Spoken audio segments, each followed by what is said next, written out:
ভুল করতে করতে মানুষ শেখে। আচ্ছা দাঁড়াও, তোমাদের মনে একটা প্রশ্ন আসতে পারে তাই না, যে কী ভুলের কথা বলছি। আসলে হয়েছে কি, কয়েকদিন আমি একটা ভিডিও পোস্ট করেছিলাম পনিরের একটা রেসিপি। তো যারা দেখোনি দেখে আসতে পারো, যারা দেখেছো তারা তো বুঝতেই পারবে। আমি বাড়িতে ছানা কাটিয়ে আমি কিন্তু পনিরগুলোকে বানিয়েছিলাম। তো ওটা যখন বানিয়েছিলাম না, তখন আমি যে প্রসেসে করেছি, কিন্তু এবারে যখন করছি সেম প্রসেসে করেছি, কিন্তু আমি জানি না কিভাবে এবারে আমি যেভাবে ওভাবে করে ওইবারে করেছিলাম, এবারে যখন ছানাটাকে ঠিকঠাক মতন জমিয়ে নিয়ে আমি ডিপ ফ্রিজের মধ্যে কিন্তু আগের দিন রেখেছিলাম।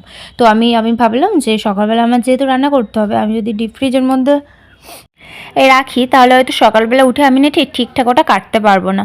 তো আমার ওইটাই ভুল হয়েছিল। আমি যদি ডিপ ফ্রিজের মধ্যে সারাটা রাত রাখতাম তাহলে হয়তো ঠিকঠাকভাবে পনিরগুলোকে কিউব করে কাটা যেত।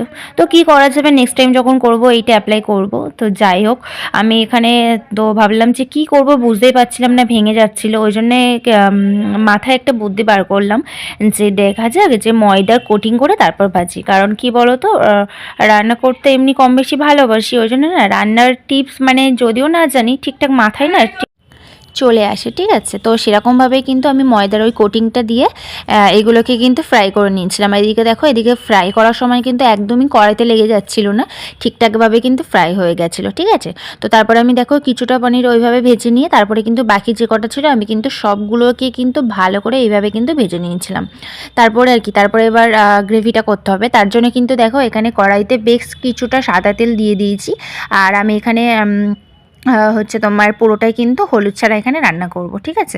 তারপর সাদা তেলের মধ্যে কিন্তু আমি এখানে জিরে, শুকনো লঙ্কা, এলাচ, দারচিনি, তেজপাতা এগুলো কিন্তু ফোড়ন দিয়ে নিয়েছি। তো ফোড়নটা দেওয়ার পরে একটু মানে হালকা ফ্রাই হয়ে আসলে তারপরে কিন্তু আমি বাকি জিনিসগুলো এখানে দেবো। আর আজকে আমি যে রান্নাটা করবো একদম হলুদ ছাড়া করব, তার একটা রিজন আছে, সেটা নয় তোমাদের সাথে নাই বা শেয়ার করলাম।